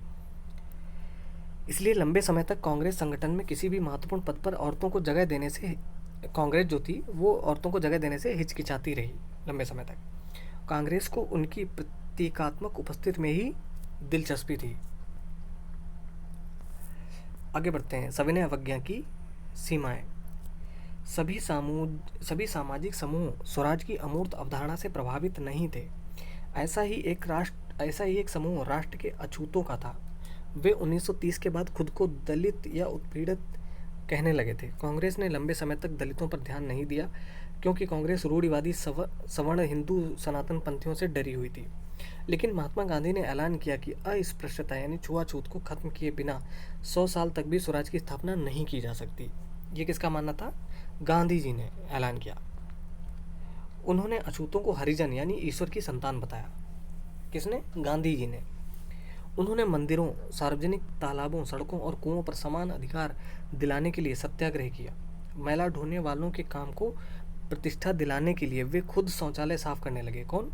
गांधी जी। उन्होंने ऊंची जातियों का आह्वान किया कि वे अपना हृदय परिवर्तन करें और अस्पृश्यता के पाप को छोड़ें। लेकिन बहुत सारे दलित नेता अपने समुदाय की समस्याओं का अलग राजनीतिक हल ढूंढना चाहते थे। वे खुद को संगठित करने लगे। उन्होंने शिक्षा संस्थानों में आरक्षण के लिए आवाज़ उठाई और अलग निर्वाचन क्षेत्रों की बात कही, ताकि वहाँ से विधायी परिषदों के लिए केवल दलितों को ही चुनकर भेजा जा सके। उनका मानना था कि उनकी सामाजिक अपंगता केवल राजनीतिक सशक्तिकरण से ही दूर हो सकती है। इसलिए सविनय अवज्ञा आंदोलन में दलितों की हिस्सेदारी काफ़ी सीमित थी। महाराष्ट्र और नागपुर क्षेत्र में यह बात खास तौर से दिखाई देती थी, जहां उनके संगठन काफ़ी मजबूत थे। डॉक्टर अंबेडकर ने 1930 में दलितों को दलित वर्ग एसोसिएशन में संगठित किया। किसमें? डिप्रेस्ड क्लासेस एसोसिएशन में संगठित किया। दलितों के लिए अलग निर्वाचन क्षेत्र के सवाल पर दूसरे गोलमेज सम्मेलन में महात्मा गांधी के साथ उनका काफ़ी विवाद हुआ था। किसका? डॉक्टर अंबेडकर का। किसके साथ? गांधी जी के साथ। जब ब्रिटिश सरकार ने अंबेडकर की मांग मान ली तो गांधी जी आमरण अनशन पर बैठ गए। उनका मत था कि दलितों के लिए अलग निर्वाचन क्षेत्रों की व्यवस्था से समाज में उनके एकीकरण की प्रक्रिया धीमी पड़ जाएगी। आखिरकार अंबेडकर ने गांधी जी की राय मान ली और सितंबर 1932 में पूना पैक्ट पर हस्ताक्षर कर दिए। तो पूना समझौता कब हुआ था? 1932 में। इसमें दलित वर्गों, जिन्हें बाद में अनुसूचित जाति के नाम से जाना गया, को प्रांतीय एवं केंद्रीय विधायी परिषदों में आरक्षित सीटें मिल गईं। हालांकि उनके लिए मतदान सामान्य निर्वाचन क्षेत्रों में ही होता था। फिर भी दलित आंदोलन कांग्रेस के नेतृत्व में चल रहे राष्ट्रीय आंदोलन को शंका की दृष्टि से ही देखता रहा। अब यहाँ पे एक चित्र दिया गया है जिसमें कि 3 प्रमुख नेता हैं। महात्मा गांधी, जवाहरलाल नेहरू और मौलाना आज़ाद, सेवाग्राम आश्रम, वर्धा, 1935 का ये चित्र है। ठीक है जी, चलिए आगे बढ़ते हैं। भारत में कुछ मुस्लिम राजनीतिक संगठनों ने भी सविनय अवज्ञा आंदोलन के प्रति कोई खास उत्साह नहीं दिखाया। असहयोग खिलाफत आंदोलन के शांत पड़ जाने के बाद मुसलमानों का एक बहुत बड़ा तबका कांग्रेस से कटा हुआ महसूस करने लगा था। 1920 के दशक के मध्य से कांग्रेस हिंदू महासभा जैसे हिंदू धार्मिक राष्ट्रवादी संगठनों से काफ़ी करीब दिखने लगी थी। जैसे जैसे हिंदू मुसलमानों के बीच संबंध खराब होते गए, दोनों समुदाय उग्र धार्मिक जुलूस निकालने लगे। इससे कई शहरों में हिंदू मुस्लिम सांप्रदायिक टकराव व दंगे हुए। हर दंगे के साथ दोनों समुदायों के बीच फासला बढ़ता गया। कांग्रेस और मुस्लिम लीग ने एक बार फिर गठबंधन का प्रयास किया। 1927 में ऐसा लगा कि अब एकता स्थापित हो जाएगी, अब स्थापित हो ही जाएगी। सबसे महत्वपूर्ण मतभेद भावी विधानसभाओं में प्रतिनिधित्व के सवाल पर थे। मुस्लिम लीग के नेताओं में से एक मोहम्मद अली जिन्ना का कहना था कि अगर मुसलमानों को केंद्रीय सभा में आरक्षित सीटें दी जाएं और मुस्लिम बहुल प्रांतों, जो कि बंगाल और पंजाब थे, में मुसलमानों को आबादी के अनुपात में प्रतिनिधित्व दिया जाए, तो वे मुसलमानों के लिए पृथक निर्वाचिका की मांग छोड़ने के लिए तैयार हैं। किसने कहा था ये? मोहम्मद अली जिन्ना ने, उनका कहना था। प्रतिनिधित्व के सवाल पर यह बहस मुबाहिसा चल ही रहा था कि 1928 में आयोजित किए गए सर्वदलीय सम्मेलन में हिंदू महासभा के M.R. जयकर ने इस समझौते के लिए किए जा रहे प्रयासों की खुलेआम निंदा शुरू कर दी, जिससे इस मुद्दे के समाधान की सारी संभावनाएं समाप्त हो गईं। जब सविनय अवज्ञा आंदोलन शुरू हुआ, उस समय समुदायों के बीच संदेह और अविश्वास का माहौल बना हुआ था। कांग्रेस से कटे हुए मुसलमानों का बड़ा तबका किसी संयुक्त संघर्ष के लिए तैयार नहीं था। बहुत सारे मुस्लिम नेता और बुद्धिजीवी भारत में अल्पसंख्यकों के रूप में मुसलमानों की हैसियत को लेकर चिंता जता रहे थे। उनको भय था कि हिंदू बहुसंख्या के वर्चस्व की स्थिति में अल्पसंख्यकों की संस्कृति और पहचान खो जाएगी। ठीक है, अब आगे बढ़ते हैं। ये स्रोत दिया गया है, उतना अगर चाहें तो आप पढ़ सकते हो वीडियो पॉज करके। आगे बढ़ते हैं। अब है सामूहिक अपनेपन का भाव। ये चित्र तो आप पहचानते ही हैं, बाल गंगाधर तिलक का है। और बाल गंगाधर तिलक 20वीं सदी के शुरू की तस्वीर। ध्यान से देखें, तिलक एकता के प्रतीकों से घिरे हुए हैं। चित्र के चारों ओर विभिन्न धर्मों के पवित्र स्थान जैसे मंदिर, चर्च, मस्जिद एकत्रित किए हैं। ठीक है, आगे बढ़ते हैं। राष्ट्रवाद की भावना तब पनपती है जब लोग ये महसूस करने लगते हैं कि वे एक ही राष्ट्र के अंग हैं, जब वे एक दूसरे को एकता के सूत्र में बांधने वाली कोई साझा बात ढूंढ लेते हैं। लेकिन राष्ट्र लोगों के मस्तिष्क में एक यथार्थ का रूप कैसे लेता है? विभिन्न समुदायों, क्षेत्रों या भाषाओं से संबद्ध अलग अलग समूहों ने सामूहिक अपनेपन का भाव कैसे विकसित किया? सामूहिक अपनेपन की यह भावना आंशिक रूप से संयुक्त संघर्षों के चलते पैदा हुई थी। इनके अलावा बहुत सारी सांस्कृतिक प्रक्रियाएं भी थीं जिनके जरिए राष्ट्रवाद लोगों की कल्पना और दिलो दिमाग पर छा गया था। इतिहास व साहित्य, लोक कथाएं व गीत, चित्र व प्रतीक, सभी ने राष्ट्रवाद को साकार करने में अपना योगदान दिया था। जैसा कि आप जानते हैं, राष्ट्र की पहचान सबसे ज़्यादा किसी तस्वीर में अंकित की जाती है। देखें अध्याय 1, जो कि हम लोगों ने देखा था कि एक महिला अपने हाथ में मशाल लिए हुई थी और एक अपने हाथ में और दूसरे हाथ में घोषणा पत्र लिए थी मानव अधिकारों का। ठीक है, जो कि हमने अध्याय 1 में देखा था। इससे लोगों को ऐसी छवि गढ़ने में मदद मिलती है जिसके जरिए वे राष्ट्र को पहचान सकते हैं। 20वीं सदी में राष्ट्रवाद के विकास के साथ भारत की पहचान भी भारत माता की छवि के रूप में लेने लगी। इस छवि के निर्माण का आरंभ बंकिम चंद्र चट्टोपाध्याय ने किया था। तो इस छवि के निर्माण का आरंभ किसने किया था? बंकिम चंद्र चट्टोपाध्याय ने। 1870 के दशक में उन्होंने मातृभूमि की स्तुति के रूप में वंदे मातरम गीत लिखा था। कब लिखा था? 1870 के दशक में। बाद में उन्होंने अपने उपन्यास आनंद मठ में इसको शामिल कर लिया। तो उनके उपन्यास का नाम क्या था? आनंद मठ। यह गीत बंगाल में, यानी जो वंदे मातरम था, यह गीत बंगाल में स्वदेशी आंदोलन में खूब गाया गया था। और स्वदेशी आंदोलन कब हुआ था? 1905 में, बंगाल विभाजन के समय में। ठीक है जी। स्वदेशी आंदोलन की प्रेरणा से अवनींद्रनाथ टैगोर ने भारत माता की विख्यात छवि को चित्रित किया। देखें चित्र 12, ये है चित्र, ये देखिए। ठीक है, ये एक प्रतीकात्मक चित्र बनाया था भारत माता का। भारत माता अवनींद्रनाथ टैगोर ने यह चित्र बनाया था, 1905 का है। ध्यान से देखें, यहाँ दर्शाई गई माँ की छवि शिक्षा, भोजन और कपड़े दे रही हैं। एक हाथ में माला उनके सन्यासी गुण को रेखांकित करती हैं। अपने पूर्ववर्ती रवि वर्मा की भांति, रवि वर्मा कौन थे? एक चित्रकार थे बहुत ही प्रसिद्ध, की भांति अवनींद्रनाथ टैगोर ने भी ऐसी चित्र शैली विकसित करने का प्रयास किया जिसे सच्चे अर्थों में भारतीय माना जा सके। ओके, तो इस पेंटिंग में भारत माता को एक सन्यासिनी के रूप में दर्शाया गया। वह शांत, गंभीर, दैवी और आध्यात्मिक गुणों से युक्त दिखाई देती हैं। आगे चलकर जब इस छवि को बड़े पैमाने पर तस्वीरों में उतारा जाने लगा और विभिन्न कलाकार यह तस्वीर बनाने लगे तो भारत माता की छवि विविध रूप ग्रहण करती गई। तो अगला चित्र में हम लोग देखेंगे, इस मात्र छवि के प्रति श्रद्धा को राष्ट्रवाद में आस्था का प्रतीक माना जाने लगा। राष्ट्रवाद का विचार भारतीय लोक कथाओं को पुनर्जीवित करने के आंदोलन से भी मजबूत हुआ। 19वीं सदी के आखिर में राष्ट्रवादियों ने भाटों व चारणों द्वारा गाई सुनाई जाने वाली लोक कथाओं को दर्ज करना शुरू कर दिया। वे लोक गीतों व जन श्रुतियों को इकट्ठा करने के लिए गांव-गांव घूमने लगे। उनका मानना था कि यही कहानियां हमारी उस परंपरागत संस्कृति की सही तस्वीर पेश करती हैं जो बाहरी ताकतों के प्रभाव से भ्रष्ट और दूषित हो चुकी हैं।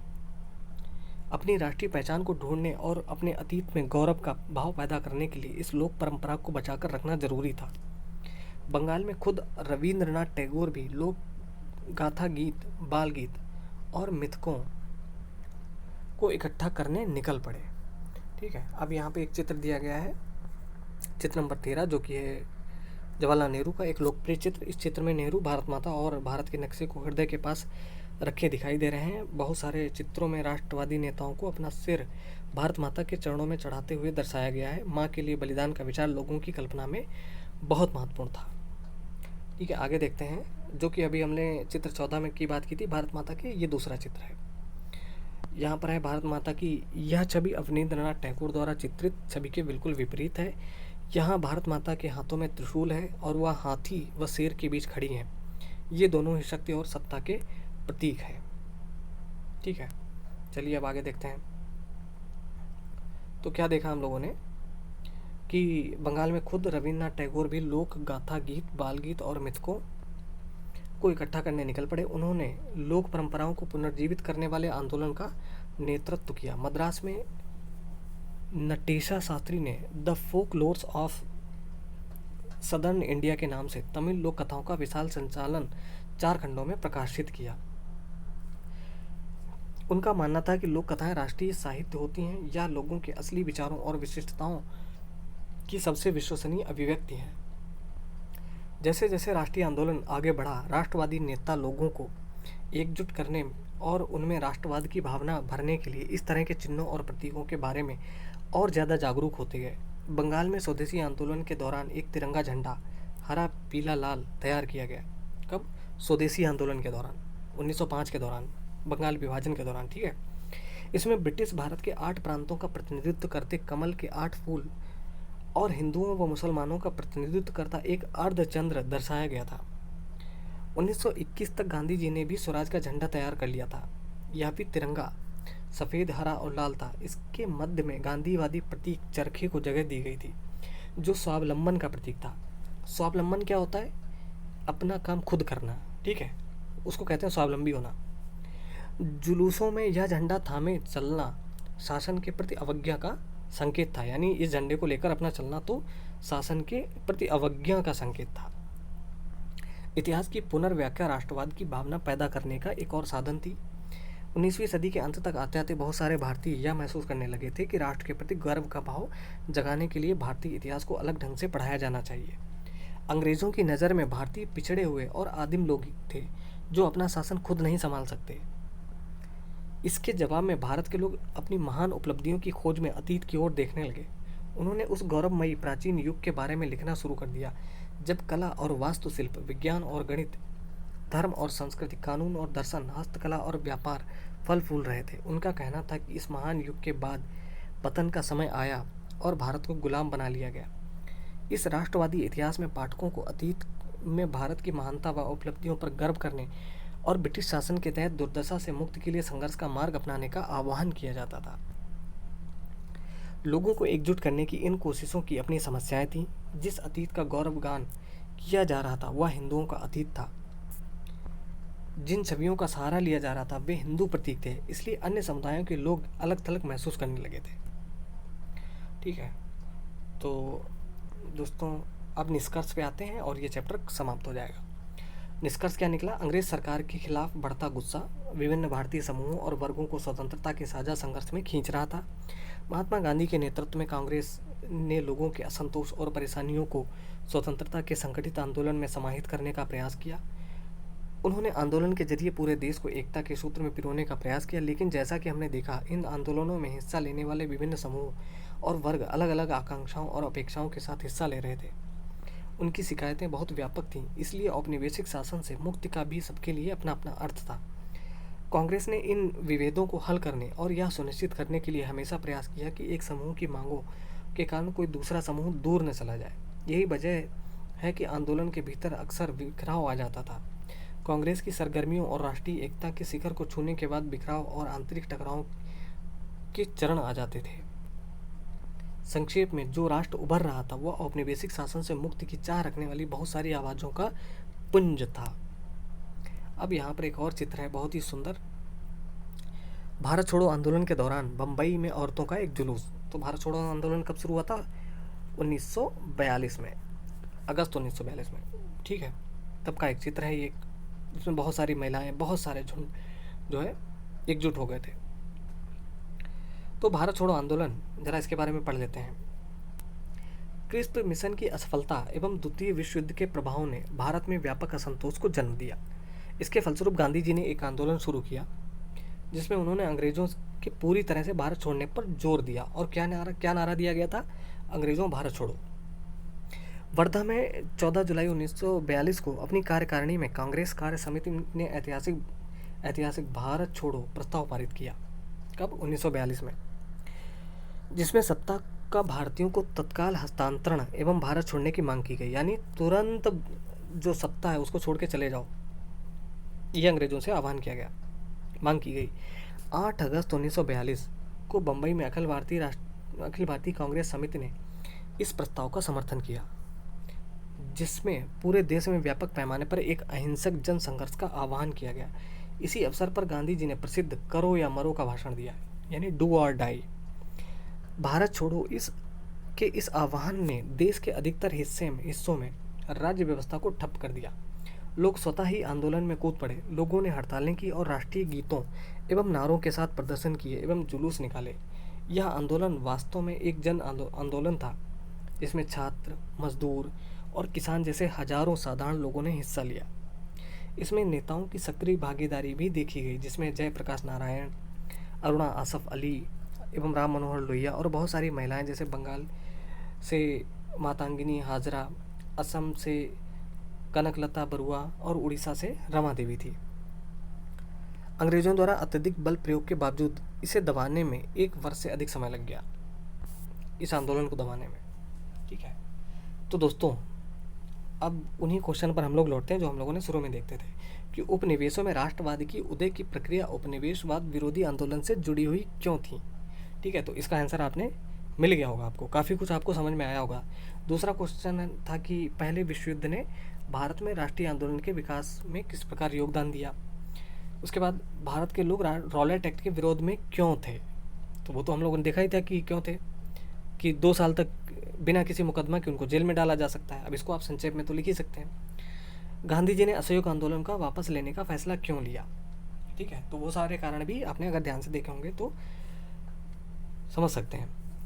अब है सत्याग्रह के विचार का क्या मतलब था। सत्याग्रह का मतलब सत्य आग्रह, ठीक है। इस पर भी हम लोगों ने देखा। और क्या देखा हम लोगों ने? जलियांवाला बाग हत्याकांड, इस पर आप लिख सकते हो कब हुआ था? 13 अप्रैल 1919 को हुआ था, ठीक है। जनरल डायर ने गोलियां चलवा दी थी, पूरा लिख सकते हो आप इसके बारे में। साइमन कमीशन के बारे में लिख सकते हो। साइमन गो बैक के नारे लगाए गए थे और उसके विरोध में 1928 में इसका विरोध किया गया था, और इसके विरोध में लाला लाजपत राय जो घायल हो गए थे उनकी मृत्यु हो गई थी, ठीक है। तो ये सब हम लोगों ने देखा था इस चैप्टर में, और उम्मीद है बहुत सारी चीज़ें आपने देखी होंगी।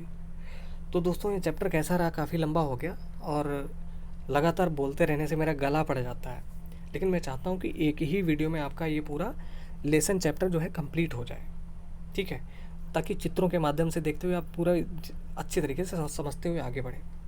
तो कैसा रहा आप हमें कमेंट में ज़रूर बताना, और अगर अच्छा लगा तो प्लीज़ लाइक कर देना, मैं कभी कहता नहीं हूँ लाइक करने के लिए, ये चैप्टर बहुत ज़्यादा इम्पॉर्टेंट है, ठीक है।